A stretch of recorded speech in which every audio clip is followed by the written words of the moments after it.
his car down. So you get to pay $100, $75 fine, $75 crime victims' rights fee, and a $50 state minimum fee, and a $150 attorney fee. That's $350. I got $500 of bond that is in your name. You're also going to do 2 days in jail, credit 0, leaving 2 days to serve. Do you want to do it now? Or this is the matter of People versus Marsha Proctor. The file number is 23809ST. Are you Marsha Proctor? Yes, sir. This matter was set for 10:30. I adjourned it to A, get victim input, and B, get the police report. And the prosecutor is not present. It's 10:41. I haven't received any victim input. I looked at the file Friday and again this morning to see if there was anything in here. Let me look once again. I don't see anything from the prosecutor or the victim. That was weird. I lost the picture, but it's back. All right. Let me get back into the on-base file. Ms. Proctor was charged under a complaint alleging reckless driving, assault and battery, alleged to have occurred way last February 27th of 23. It's alleged that she assaulted someone named Jade Klingler on Big Hill Road in February. The defendant pled not guilty to that. Ms. Hines was appointed as counsel. We went through some pre-trials, final pre-trials, and the defendant entered a plea to assault and battery. And the matter was set for sentencing this morning. I'm disappointed that we haven't got a prosecutor here, but sometimes they don't have enough people to go around. Good morning, Ms. Hines. What's your position here? Your Honor, this was a road rage case. I think both parties are a little bit guilty here. Actually, the complaining witness actually approached my client, who did not get out of the car and then got out of the car. My client also called the police first to inform them as to what was going on. So, but she was honest with the officer. She did admit that she had smacked Jade Klingler. So she accepted responsibility. If the court remembers, she gave a very good factual basis. So she's living in Sturgis right now. And she has paid a $500 cash bond, which she has a receipt for. She said she didn't have it the last time, but she has it today. So we are just asking for fines and costs, Your Honor. Ms. Proctor, is there anything you'd like to tell me? No. Basically, it was just one of those days where two people probably shouldn't have made contact. I don't know. Like, it was just a bad day for. Well, there was a driving component of this. I was turning on to Big Hill Road. I don't know if you're familiar with that area. We have a lot of things that seem to happen on Big Hill Road. There is a stretch where is a passing zone right when you turn onto that road. So I went to pass her. What was your hurry? Excuse me? What was your hurry? I don't know. They had just turned onto the road and I was already cruising along, I guess. So they pulled out. I went to, well, no, I had turned onto the same road as she did, but apparently she wasn't moving as fast enough. I don't know. But I went to pass her and she increased her speed to prevent me from getting over into the other lane. And so I increased my speed to try to get around. And then I had looked in my mirror, seen a clear spot, which was obviously my blind spot because when I got over, she hit the tail end of the vehicle. And then she had hit it 5 more times to the stop sign Now, on again, on the tail of my vehicle.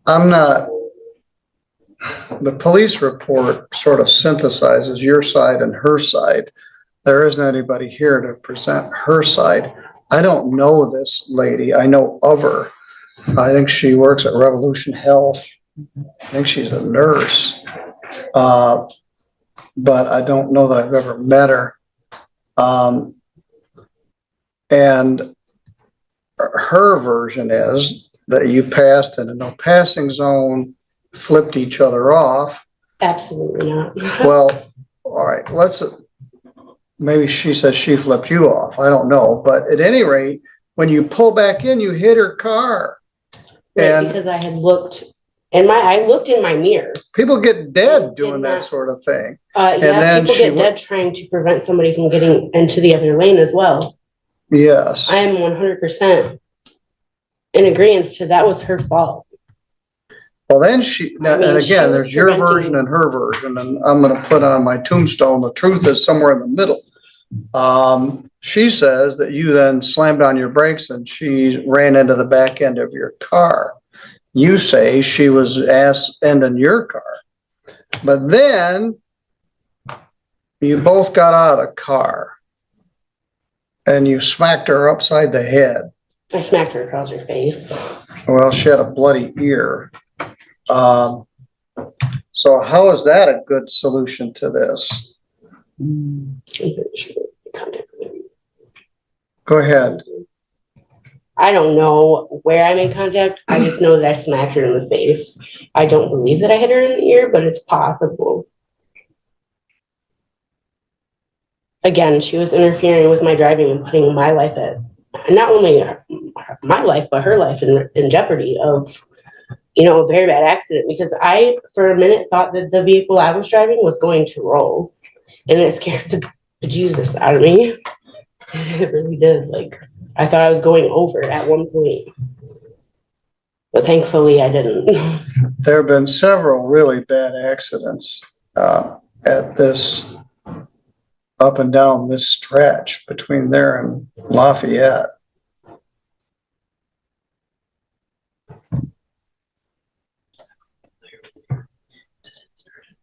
Yeah, and then you guys are cussing at each other, and she says, I'll call the cops, and you said, I'll call the cops for you. She had I had pulled along the side of the road, and she tried to block my vehicle in at a diagonal form, and she got out of her vehicle saying, you dumb bitch, blah blah blah, and I just smacked her.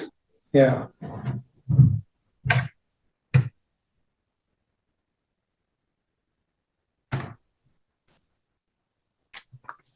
Yeah, I don't know who was right or wrong, or who were both wrong. But that wasn't the answer to the question. I mean, I'm willing to take half of the fault for it because, I was involved, but she shouldn't have done what she did, trying to speed up and preventing me from getting over to the other lane. She was tampering with my driving. Yeah, all right.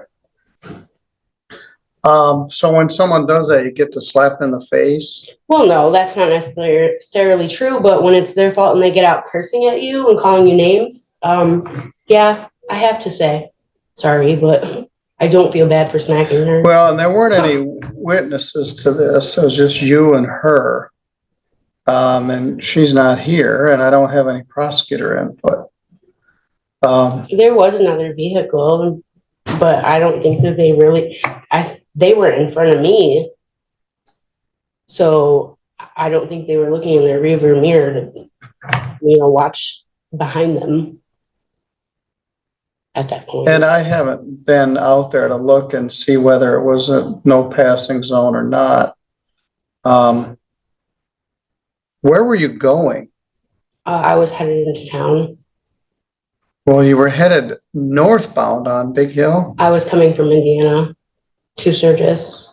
And then what were you Coming going to up do? the back way around into town to that side of town.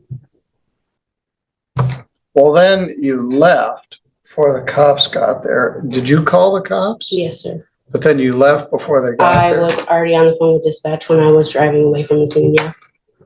Because then they had a hard time figuring out, why did you leave? Because honestly, I didn't want to have to smack her again. I felt that if I was that enraged and I smacked her, it was best I leave the situation. Well, I guess I can't argue with that. They had a hard time figuring out who you were because this car isn't registered to you, and they did finally figure it out.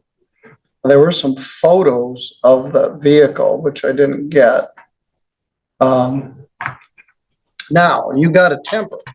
You've been charged 3 times with resisting obstructing police officers. Sir, And your temper came out here. And as she indicates, I do have $500 of bond. We don't need road rage people smacking each other on the side of the street. Unfortunately, some of these have turned into guns. yeah, I'm not allowed to carry one of those, so we won't be having none of that. Are you employed somewhere right now? No, just the streets. Where did you last work? I haven't worked for several years. And you live in LaGrange? No, They just sort of said you're, it was a temporary. I was helping somebody out so you're just kind of in between in here? between limbo, yeah.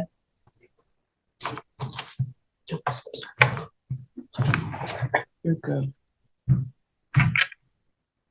Yeah, you got a valid license. Now, so are you living in Michigan now? Oh yeah, I'm back in Michigan. Well, you have a Michigan license. If you move to Indiana, you got to get an Indiana license. So keep your residence in Michigan. Right. And they dismissed the reckless charge, so this won't affect your driving record at all. Are you on probation or parole anywhere? No, sir.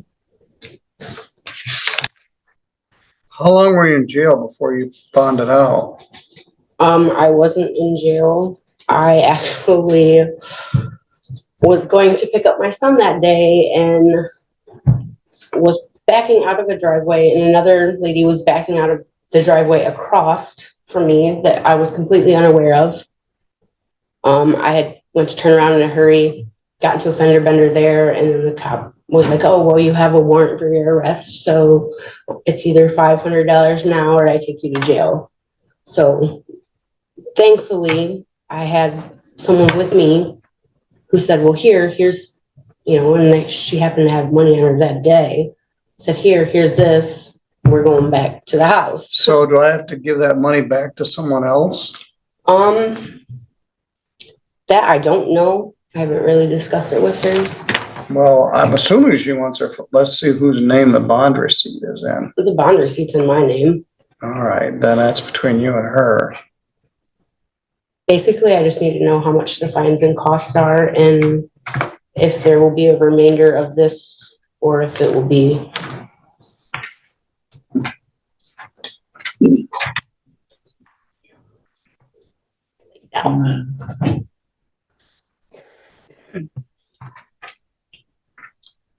Where does your son go to school? In Sturgis. But he doesn't live with you? No. Okay, I'm a little confused, but I don't need to go down there. Yeah, it's been a rough few years with that, so. I had, some girls in Sturgis. Nice young girl named Alexandra. Some girls said some stuff about her. So she went up to her in the Walmart parking lot and smacked her in the face. This is sort of akin to that, but she didn't have 3 prior R&O charges like you do. You got anger issues, to be sure, but I don't really want to put you on probation. Might I say I was sober that time and all them other times I was under the influence of alcohol? Well, there's no indication here. Of course, you left the scene, so they didn't catch up with you till later. I don't know whether you're sober or not. I got pulled over in Sturgis, Michigan, or in Sturgis by 2 Sturgis cops that same exact I was on the phone with dispatch still and got pulled over by two Sturgis cops. For what? They said I was speeding. That doesn't even show up anywhere. So I'll assume that you weren't, but all right. Cause this deputy goes on for 3 days to try to figure out who you are. Call LaGrange County Sheriff. They try to track this car down. You get to pay $75 fine, $75 crime victims' rights fee, and a $50 state minimum fee, and a $150 attorney fee. That's $350. I got $500 of bond that is in your name. You're also going to do 2 days in jail, credit 0, leaving 2 days to serve. Do you want to do it now or you want to do it this weekend? I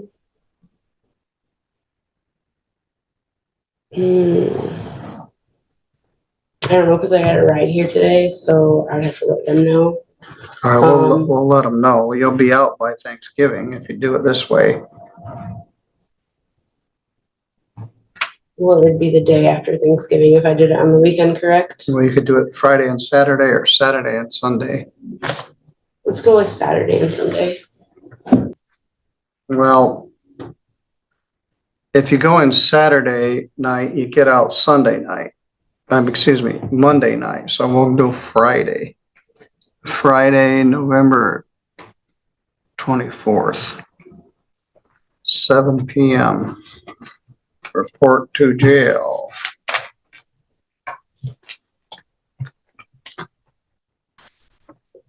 Seven PM Friday. What time will she get on Sunday? 7 PM. Yes. 11:24. Let me give you this. You can stop out at the counter and they'll give you the balance of that bond money back.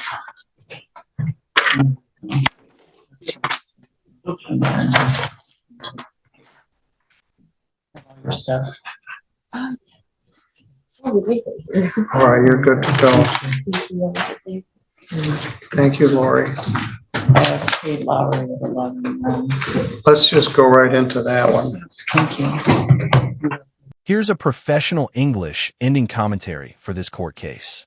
This case is a powerful reminder of how a moment of road rage can quickly turn into a criminal offense. Although both drivers appear to share responsibility for the confrontation, the defendant admitted to striking the other driver, ultimately accepting responsibility for her actions. While the judge acknowledged the circumstances surrounding the incident, he also emphasized that anger is never an excuse for violence and imposed both jail time and financial penalties. Do you think the sentence was fair, or should the court have taken a different approach? Share your thoughts in the comments below, and don't forget to like, subscribe, and turn on notifications for more real courtroom cases.